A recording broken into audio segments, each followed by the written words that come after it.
Hi everyone, my name is Karina and welcome to our Glow Up Challenge Day 2. And today we're talking about time organization.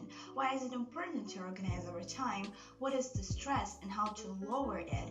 And what are our basic needs? So we know what are the things that are super important for us to do during the day and what are the things that we can do later or do the different time.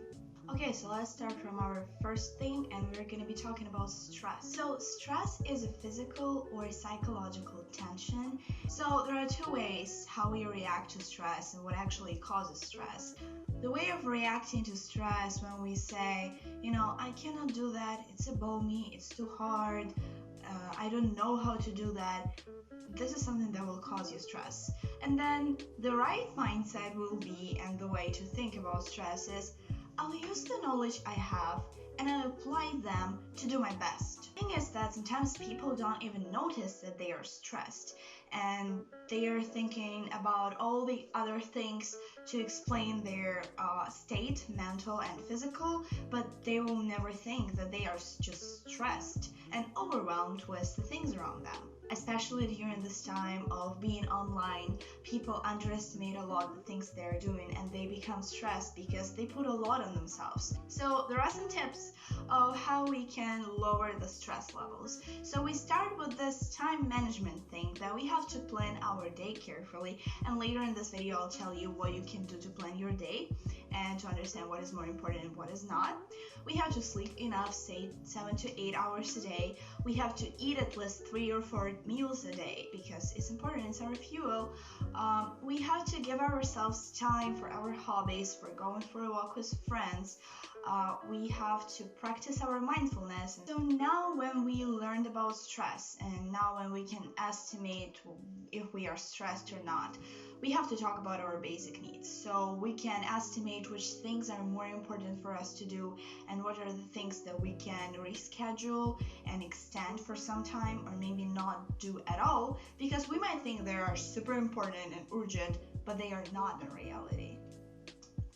I think everybody saw this pyramid thing with the basic needs of a person, and it starts with physical needs, the sleep, the food, and then it goes with the safety needs. So being at home in this corona time, you feel safer, staying, wear your mask, wash your hands. The next thing will be love and belonging. It's actually your friendships, it's your relationships, it's your family, it's this social interaction with people. Then goes your estimation of you as a personality, of how you're treated, your self-esteem, and technically this mental part. And then the last thing will be self-actualization, all of this amazing goals that we have. Now when we know our basic needs, we can say that sleep is always more important than a lot of things that we are doing at night. We can miss the deadline, but we get enough sleep and we stay healthy and live longer and happier. For the sake of estimating the importance of stuff, we use the Piaget's squares, hopefully I'm saying his name right. Amazing table which has 4 different squares that tell you if your thing that you need to do is important and urgent or not important and not urgent. So I hope that this table will help you in your planning. You may also use all the other planning ideas like planners, the phone apps, because I saw that a lot of people are using phones. Thank you so much guys that you're replying on Instagram. I really appreciate it. You have to remember during your day as you planned it that you take breaks between the things that you're doing. So you might work for 45 minutes, then have a 5-minute break and go back to your work.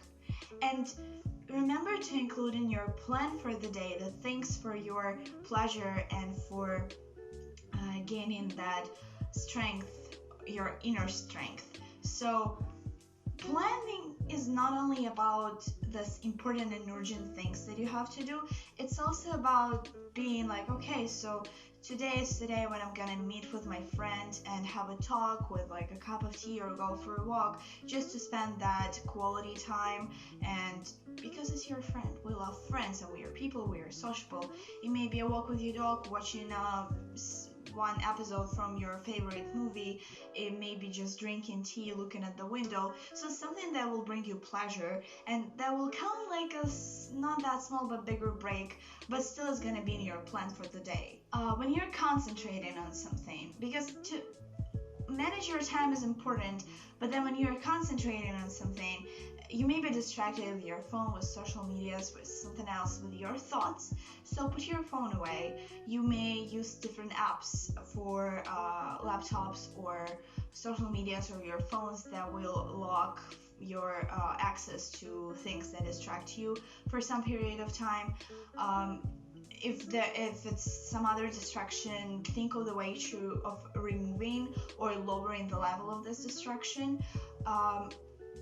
If you are having a lot of different thoughts and ideas come into your head and you don't know what to do with them and you cannot concentrate on your work, have a paper and a pen next to you, and when some idea comes to your brain, you may just go and write it on the paper and be like, okay, I'm living it until the moment I have time, and I'll come back and I'll think through this idea later. So, see, I told you yesterday that it's all going to be connected. So, from yesterday, we're going to take this thing of visualization thing and speaking about the time organization part. So, when we set the time for ourselves, we make it visual. So, for example, we start the assignment at 4 p.m. and we're struggling because we cannot concentrate, we're getting bored, we don't want to do that, even though it is important and maybe urgent. Maybe not, maybe it's just important. What I usually do, I do this visualization thing when I'm like, okay, so it's 4 p.m. I give myself a straight hour to 5 p.m. and at 5 p.m. it's my deadline. I have to finish this paper. And, you may think about some kind of price for you finishing that. Maybe a candy, a fruit, a small walk, a longer break, or something that will motivate you to finish that assignment. And this thought that, as faster you finish, then as more time for free time you'll have, or time for other things, maybe from that part of not urgent and not important that you can do for you.